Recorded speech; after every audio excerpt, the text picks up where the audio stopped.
안녕하십니까. 조선일보 경제부의 박사기자 강현철입니다. 이 시간은 받으면 많이 버는 강현철 박사의 머니머니입니다. 조선일보가 엄선한 베스트 애널리스트부터 이들을 키워낸 증권사의 센터장들, 여기에다 증권가의 고수들까지 조선일보가 한국 금융계 어벤져스들 초대해서 개미들은 알 수 없는 진짜 고급 정보를 뿌려드리니 여러분들은 많이 버시기 바랍니다. 그럼 강현철 박사의 머니머니 시작하겠습니다.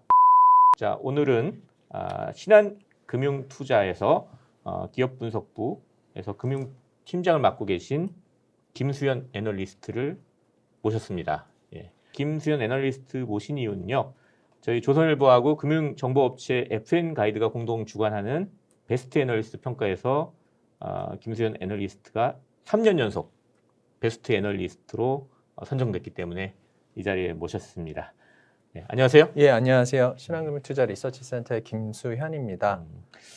김수현 애널리스트는 증권사 경력 어느 정도 됐어요? 2008년 2월에 신한금융투자 첫 직장으로 입사를 해서요. 그렇군요. 예. 네, 시니어 라이팅 애널리스트 된 지는 2011년에 처음으로 데뷔를 했습니다. 네. 10년 이제 되신 거네요. 네, 예. 맞습니다. 자기 이름 걸고 저기 리포트 쓰기 시작한 게 10년 됐다. 네, 예. 맞습니다. 금융 부분은 얼마나 맡으셨어요, 그러면? 처음부터 금융 섹터 담당 애널리스트였고요. 2008년 입사할 때부터요? 네, 입사할 때부터 그렇군요. RA로 들어왔습니다. 예. 2011년 네. 라이팅 시작했을 때부터도 보고서 쓸 때부터도 계속 금융만 네, 거의 맞습니다. 뭐 10년 넘게 예. 거의, 예. 이제 금융만 쭉 보신 네. 금융 분야에 있어서는 가장 뛰어난 애널리스트다 이렇게 네. 보면 되겠습니다. 일단 금융은 근데 이 일반 투자자들은 이렇게 별로 관심이 없는 분야잖아요. 예. 네, 아무래도 이제 저희 주로 고객들은 기관 네. 투자자분들, 그다음에 이제 해외 미국이나 이제 아시아 쪽에 롱머니, 롱머니면 이제 장기 사자? 롱펀드, 네. 뭐 헤지 펀드들도 요즘에는 관심 많이 갖고 계시고 음. 아주 최근에는 이제 개인 투자자분들이 더 이상 살 게 없으신지 예, 은행주 매매를 좀 많이 하시더라고요. 최근 들어 이제 관심이 조금 네. 높아지고 있죠. 네. 그리고 또 이 하반기에는 또 카카오뱅크 이 네. 상장, 뭐 네. 카카오페이하고 상장이 예정돼 있어서 예. 또 일반 투자자들의 관심이 높아지고 있는 네. 그런 상황인 것 같습니다. 예, 맞습니다. 예. 먼저 이제 김수현 애널리스트와는 이제 짧게 좀 이 지금까지 그 실적, 운영 실적에 대해서 짧게 리뷰하고 네. 하반기 전망 네. 요걸 먼저 한 다음에 그 다음에 이제 상장 이슈 예. 뭐 이렇게 들어가 보도록 하겠습니다. 예.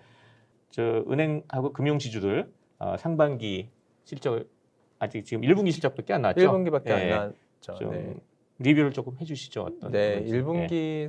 1분기 그 역대 최대 실적을 기록을 했는데요. 음. 잘 아시겠지만 우리가 은행으로만 상장돼 있지 않고요. 예. 이제 금융 지주사로 이게 상장이 돼 있습니다. 네. 그래서 보통 이제 그 밑에 핵심 자회사는 은행이지만 그 외에 이제 카드, 증권 이렇게 자회사들이 있는데 은행뿐만 아니라 이게 소비가 상당히 많이 회복하면서 카드 자회사, 그다음에 잘 아시겠지만 증권사들이 지금 뭐 그 개인 주식 거래뿐만 아니라 예.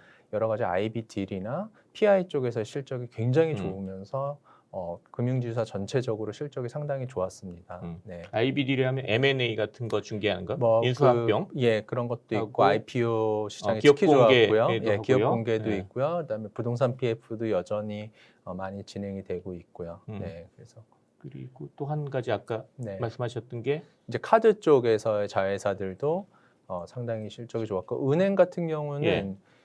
아무래도 1분기에 이 단기 노는 돈들이 많았습니다. 그거를 이제 은행에서는 소위 전문 용어로 저원가성 이 예금들이라고 하는데 이런 예. 것들이 많이 몰리면서 은행의 그 수익성 지표인 순이자 마진이 상승을 했고, 그다음에 작년에 은행들이 혹시 모를 부실 때문에 그 대손 충당금을 많이 적립을 했었는데요. 그 기저 효과로 올해 충당금이 상당히 많이 감소를 했습니다. 그래서 우리가 소위 얘기하는 그 이자 수익뿐만 아니라 그 대손으로 이제 분류되는 비용도 크게 감소하면서 제가 이거 담당한 일에 거의 그 경상 체력으로는 역대 최대 실적을 기록을 했습니다. 그러니까 은행들은 작년에 이제 코로나 위기로 이제 떼일 까봐 이제 대손 충당금이라고 쌓아놨었는데 그렇죠. 올해 네. 이제 별로 이렇게 큰 타격이 없으니까 그걸 이제 이익으로 이제 아직은 이익으로 예. 잡지는 않고 있지만 아직 안 잡았어요. 네, 아직은 이익으로 잡고 있지는 않지만 어쨌든 작년에 충분히 그 음. 버퍼라고 하죠. 예. 네, 충당금을 버퍼를 가지고 지금 있기 때문에 음.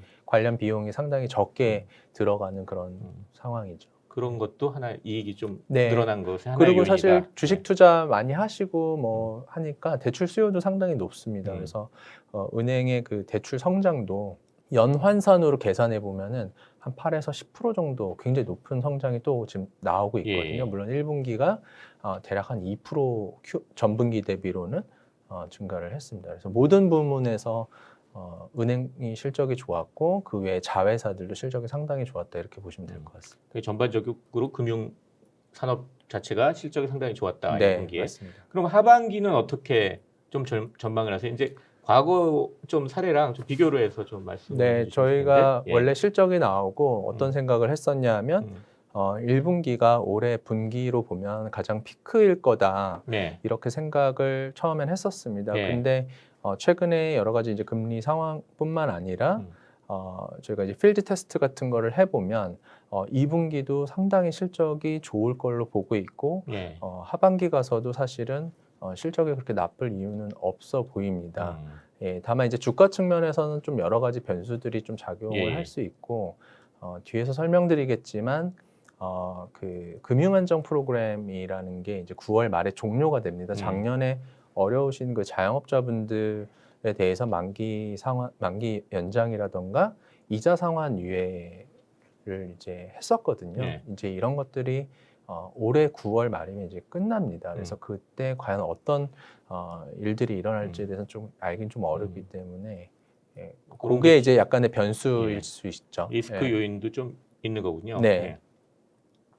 이 은행 실적에는 되게 금리가 크게 영향을 네. 미치잖아요. 그럼 하반기 금리는 어떻게 보시고 네. 그게 어떻게 영향을 미칠 것 같아요? 이게 이제 이렇게 설명드리면은 좀 어떨지 모르겠는데 우리나라 은행주를 그려보시면 차트를 미국의 그 10년물 장기 금리랑 굉장히 유사하게 움직이거든요. 네. 그래서 실제로 이제 매니저분들이나 이렇게 일부 PM 이런 기관 투자분들 중에서 헷갈려 하시는 분들이 있는데 실제 우리나라 은행들 수익성에 영향을 미치는 거는 단기 금리예요. 국내 단기 금리가 훨씬 더 중요합니다. 네. 예, 뭐 단기 금리는 이제 그 만기가 짧은 금리를 얘기하는 거고 그 네. 만기가 짧은 금리들은 아시는 것처럼 이제 한국은행이 어떤 통화 정책을 펼치냐, 기준금리를 올리느냐, 내리느냐, 이거를 시장이 먼저 예측을 하고 단기금리가 먼저 오릅니다. 그래서 지금 하반기에는 아무래도 단기금리 상승 압력이 지금보다는 훨씬 커질 거라고 저희가 보고 있기 때문에 그런 부분에서는 사실 은행의 수익성은 좀 더 좋아질 가능성이 있다 이렇게 보고 있습니다. 단기 금리는 계속 좀 상승 낮은 상태였죠. 낮은 상태였는데 조금 네. 오를 수 있다. 예, 네, 예. 맞습니다. 그래서 그게 또 은행 수익에는 좀 좋게 예, 맞습니다. 반응을 할 수 있다. 예. 이 금리가 오르면 은행 수익이 좋아지는 이유는 뭐예요? 이게 이제 결국에 은행들이 그 아직까지도 전체 이익에서 거의 대부분은 이자 예대 마진에서 대출하고 네. 그 예금 금리의 차이. 예. 그 차이 때문에 돈을 벌기 때문에 네. 우리나라도 예전처럼 뭐 글로벌 IB처럼 뭐 이렇게 가려고 했었으나 리만이 터지면서 결국 이제 예대 마진 중심의 비즈니스다 보니까요. 금리가 상승할 때 사실 예대 마진이 좋아지고 하락할 때 예대 마진이 악화되는 그런 특징을 가지고 있죠. 대출 금리는 금방 반영이 되는데 예금 금리는 비탄력적이죠. 예, 한 조금은. 1년씩 이렇게 정기 예금 이런 걸 많이 드니까 네네. 잘 안 오르니까 그 사이에 이제 금리 차이가 이제 계속 벌어질 수밖에 없는 거죠. 맞습니다. 그래서 은행들이 좀 금리가 올라가면 수익이 좋아지게 된다. 네. 이런 말씀입니다. 자, 그래서 이제 금융주 주가가 최근에 이제 상승세이긴 하지만 여전히 증시에서 일반 투자자들이 별로 관심 없는 게 이게 계속 저평가돼 있잖아요. 저평가 있다고 예. 돼 있다고 그러죠. 주가가 잘 안 오르거든요. 금융주가. 네. 그 이유는 뭐 어떻게 봐야 돼요? 뭐? 저는 네. 이제 저희 섹터 커버하면서 음. 가장 개인 투자자분들이 많이 물어보시는 게 카카오거든요. 네. 네이버, 네. 예, 은행 애널리스트한테 이제 그러니까 결국에는 이거 디지털라이제이션이라고 하죠. 뭐 네. 이런 부분에서 이제 은행들이 빠르게 적응을 아직까지는 이제 못하고 있는 부분들이 있다 보니까 그게 이제 하나가 있고 결국에는 이제 성장이 없다라는 거죠. 네. 예, 성장이 높게 나오지 않다 보니까 지금 시장은 사실 굉장히 금리가 굉장히 낮은 상태에서는요. 당연한 얘기지만 이제 굉장히 성장이 높은 산업에 돈이 갈 수밖에 없습니다. 그래서 아무래도 이제 은행주 계속 소외될 수밖에 없는 예, 그런 환경이었다고 보시면 될 것 같고요.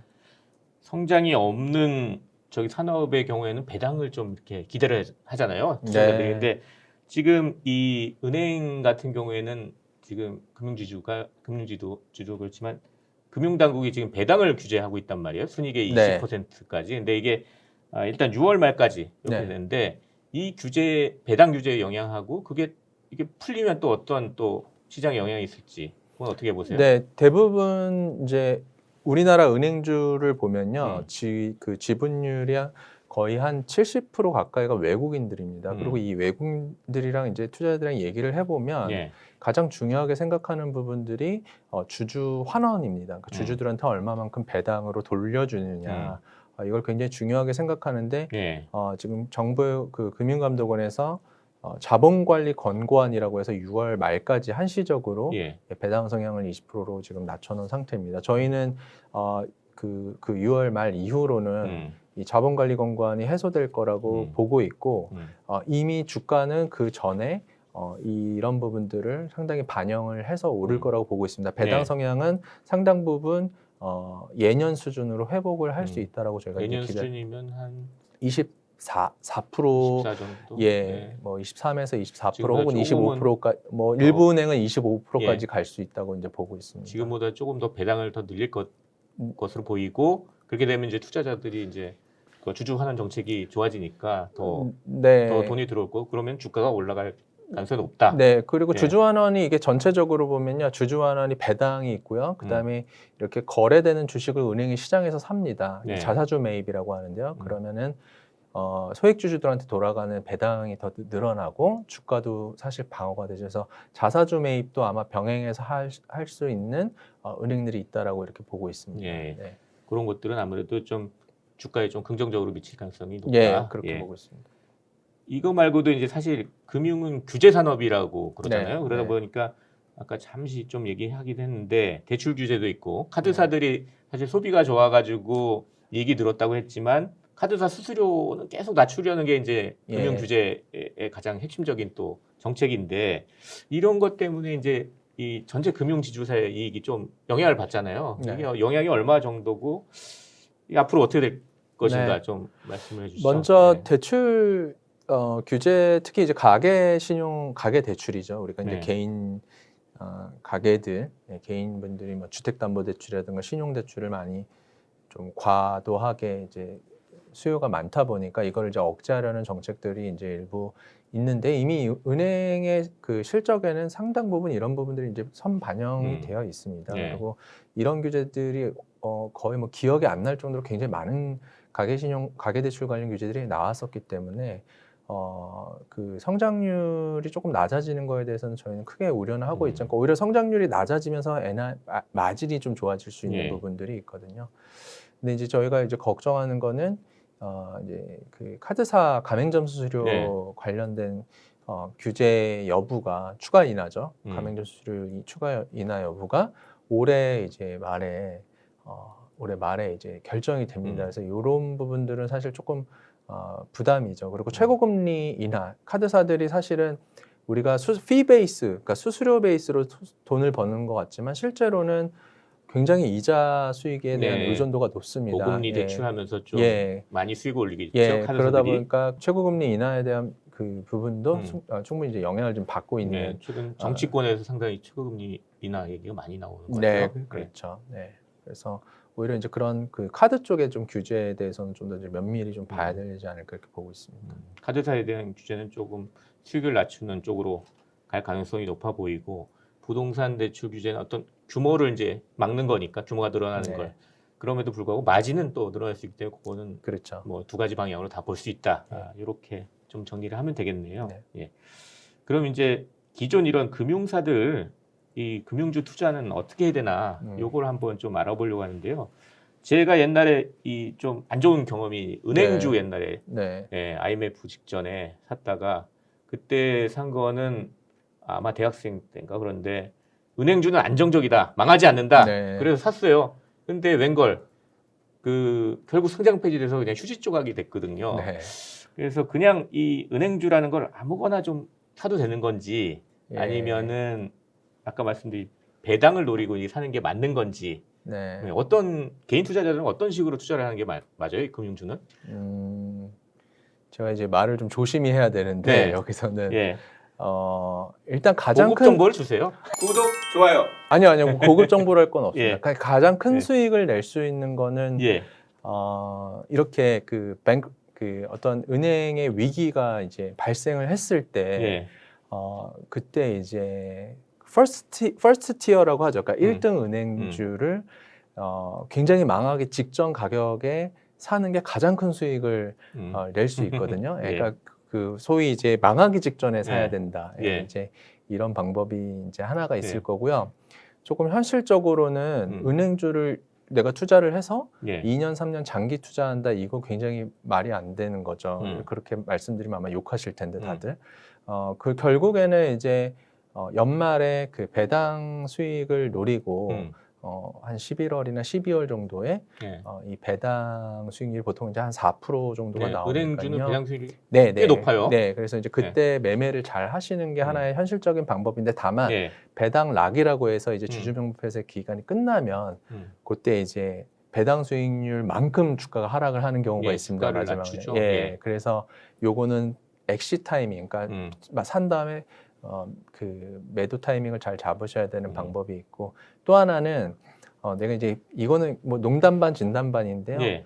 배당 수익률을 내가 한 5% 정도를 봤는데 이게 사실 주가가 한 7% 빠지면 안 되잖아요. 예. 그랬을 때 이 주식을 롱과 그다음에 주식 선물로 숏을 같이 해놓으면 해지가 되지 않습니까? 예, 그러면 롱이라면 캐피탈 주식을 사는 거고 선물로는 팔고 예, 그러면 이거에 대한 캐피탈 움직임은 좀 해지가 되니까요. 물론 이제 그 숏을 할 때 그 빌리는 비용이 좀 들지만 그게 아마 그 배당 수익률보다 높습니다. 그래서 해서 배당 수익률만 내가 먹겠다.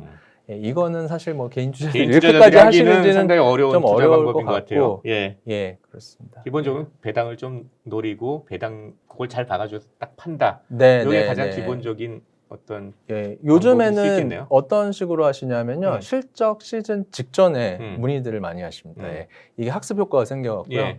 은행주는 의외로 이제 뭐 카카오나 네이버나 이런 IT 종목처럼 약간 선행해서 움직이지 않고요. 실제로 실적이 잘 나오거나 조금 그게 이제 확인이 됐을 때 움직이는 아주 어떻게 보면 주식 투자 관점에서 굉장히 쉽게 수익을 또 낼 수 있는 그 구간들이 있거든요. 그게 이제 가장 좋은 게 어닝 시즌이라고 하는 그 실적 시즌입니다. 그래서 그 전에 좀 매집을 하셔서 실적 가져가시는 발표 전에 것도. 샀다가 실적이 좋은 실적 나오면 전 팔고. 팔으라고는 말씀 안 드리고요. 그래요? 네.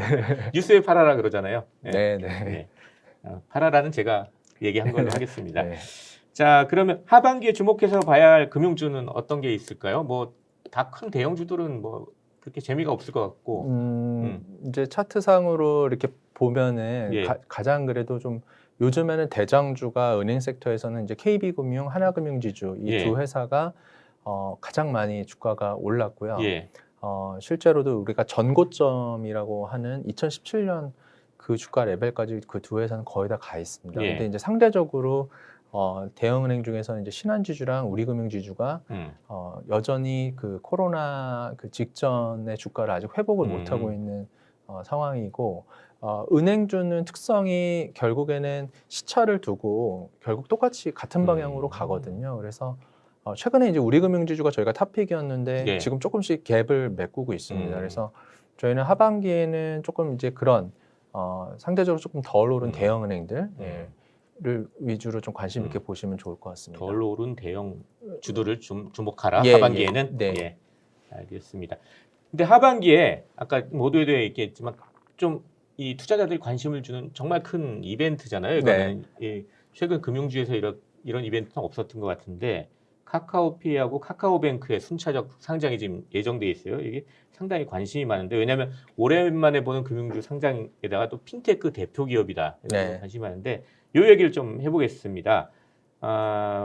먼저 어느 정도 이게 지금 뭐 상장된 다음에 이 가치가 올라갈 것인지 이게 네. 다들 관심이 많은데 카카오뱅크 같은 경우는 뭐 40조 원으로 이미 KB금융의 2배라는 분석 뭐 이런 것도 나와요. 어떻게 보십니까? 그거는 이제 비상장에서 주식 음. 거래하는 앱 그 사이트들이 몇 개 있죠. 예. 그래서 거기서 이제 거래되는 금액을 얘기하는 거고요. 실제로 이게 IPO 상장할 때 가격은 최종적으로는 거래소 승인이 좀 나야 됩니다. 그래서 예. 저희가 예상하는 카카오뱅크의 저희가 예상하는 시가총액은 대략 한 15조에서 19조 그 레인지가 될 것 같고요. 이제 이거는 우리가 신한금융지주와 그다음에 하나금융지주 그 사이 정도의 규모가 될 거라고 예. 이제 보고 있습니다. 그리고 카카오페이도 한 대략 한 13조 정도까지는 그 상장 밸류를 받을 수 있을 거라고 이제 보고 있죠. 네. 이 페이뱅크 약간 헷갈리는데 카카오페이하고 카카오뱅크는 어떻게 구별해야 되는 거죠? 그 페이는 네. 여러분들 그 하루에도 한 10번씩 여는 우리 카카오톡 네. 그 안에 제공하는 그런 금융 서비스죠. 지금은 현재 뭐 어떤 뭐 송금이라던가 카카오톡에서도 요즘에는 20대들은 축의금을 직접 주지 않습니다. 부모님이 가져가시기 때문에 예, 예. 그 친구한테 직접 카카오톡으로 예, 보내죠. 예, 바로. 그리고 예. 요즘 송금 시장은 사실상 20, 30대에서는 카카오페이가 이겼다라고 그 시중은행을 이겼다라는 얘기가 나올 정도로 예. MZ 세대들이 굉장히 많이 이제 활용을 하고 있는데 궁극적으로 그럼 카카오페이의 모델은 뭘까라고 이제 저희가 보면은 예.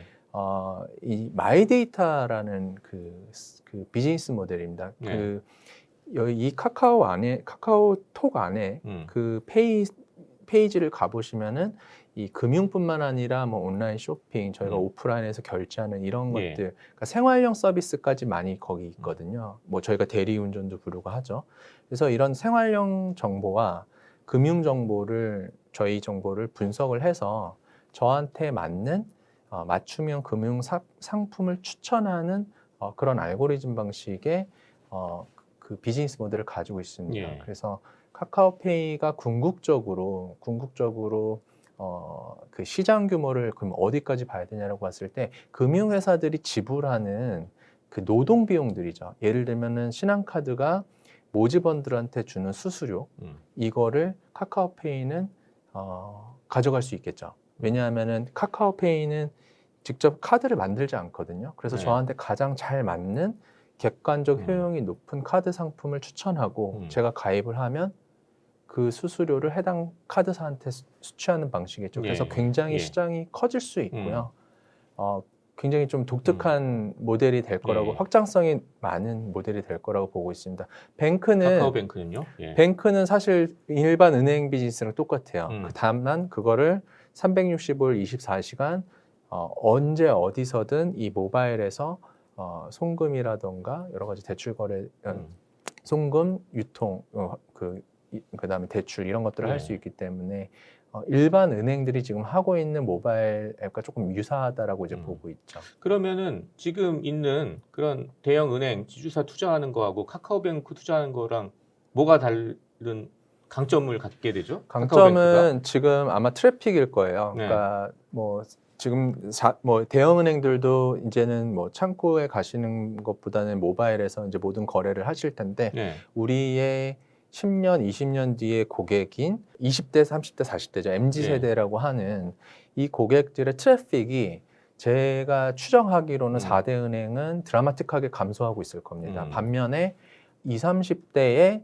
침투율은 전체 20, 30대 인구의 50에서 56% 정도를 카카오뱅크가 점유하고 있습니다. 그래서 결국엔 미래 성장성에 대한 밸류를 부여받고 있다라고 보시면 될 것 같은데 우리가 총 자본 대비 시가총액을 몇 배를 받고 있냐라고 하는 걸 이제 PBR이라고 하는데요. 네. 보통 이제 KB나 신한금융지주가 한 0.5배. 네. 그러니까 어떻게 보면은 사실 상장 폐지를 하면 청산가치 더 받을 수 있는 그런 상황인데 카카오뱅크는 지금 한 4배 정도 PBR 기준으로 받을 걸로 보고 있는데 거기에는 아마 그 성장, 잠식, 그러니까 고객의 잠식 이런 것들을 보고 이제 시장에서 높은 밸류를 주고 있다. 이렇게 젊은 세대를 고객으로 많이 갖고 있기 때문에 성장성이 크다. 네, 이런 거에다가 좀 더 가치를 부여해야 된다. 부여를 하고 있는데 이제 반면에 단점들은 결국에 은행 비즈니스거든요. 예. 그래서 저희가 이제 생각하기에 단점은 시중은행들도 결국 손실을 감내할 각오가 돼 있다면, 즉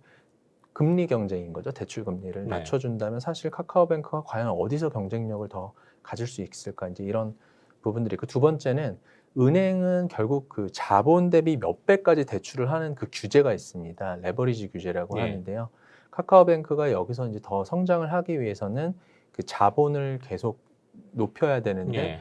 이 쉽게 얘기하면 유상증자하는 거죠. 예. 그 상장하고 나서도 유상증자를 몇 번 해야 될 수도 있는 이런 부담들이 있죠. 예. 네, 그래서 돈을 더 끌어와야 되니까 네, 자본을 그래서 확충하려면 그런 컨플릭트도 있다라고 이제 보고 있죠. 지금 또 다른 인터넷 은행 뭐 K뱅크, 토스뱅크도 최근에 인가 받았어요. 그러니까 이런 것과의 경쟁은 어떨까요? 카카오뱅크. 만약에 경쟁을 압도적으로 카카오뱅크가 이길 수 있는 방법 중에 하나는요. 예.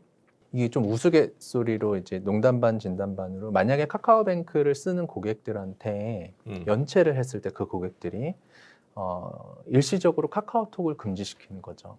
그러면 연체할 사람이 없어요. 그렇네요. 그러니까 이게 제가 예. 이걸 그냥 가정이죠. 근데 우스갯소리지만 기존에 자기가 가지고 있는 강력한 플랫폼이 결국 카카오톡이잖아요. 예. 이거를 활용을 해서 금융과 연계한다면은 굉장히 파워풀하죠. 근데 예. 사실 그건 현실적으로 어려운 얘기이기 때문에 카카오뱅크가 가진 강점은 이 업을 선도했다라는 정도로 이제 일단은 보고 있고, 그 다음에 그런 브랜드 이미지로 인해서 자본 조달이나 이런 것들을 조금 더 쉽게 할 수 있는 부분들이 있지 않을까 이렇게 보고 있습니다. 네, 자 이렇게 해가지고 김수현 애널리스트와 함께 이제 기존 금융 지주사들 얘기부터 시작해가지고 하반기에 가장 큰 이벤트인 카카오페이, 카카오뱅크의 상장 이슈까지 한번 다뤄봤습니다. 네, 이렇게 방현철 박사의 머니머니 신한금융투자 기업 분석부 금융팀장인 김수현 애널리스트와 함께했습니다. 김수현 애널리스트, 우리 조선일보 머니 구독자분들께 마무리 인사 부탁드리겠습니다. 네, 좀 지루하지만 이렇게 저희가 좀 재밌게 내용들을 만들어 보려고 노력을 했는데요. 일단은 카카오뱅크 상장의 가장 큰 화두니까요. 한번 관심 있게, 금융 섹터도 관심 있게 좀 봐주시면 좋을 것 같고요. 앞으로도 이제 개인 투자하시는 분들 진심으로 성투하시길 바라겠습니다. 네. 김수현 애널리스트한테 제가 부탁드릴 거는 4년 연속 베스트 애널리스트에 선정되시기를 기원합니다. 네, 감사합니다. 네, 지금까지 저는 조선일보 경제부의 박사기자 방현철이었습니다. 이 시간은 받으면 많이 버는 방현철 박사의 머니머니입니다. 그럼 다음 시간에 뵙겠습니다. 감사합니다.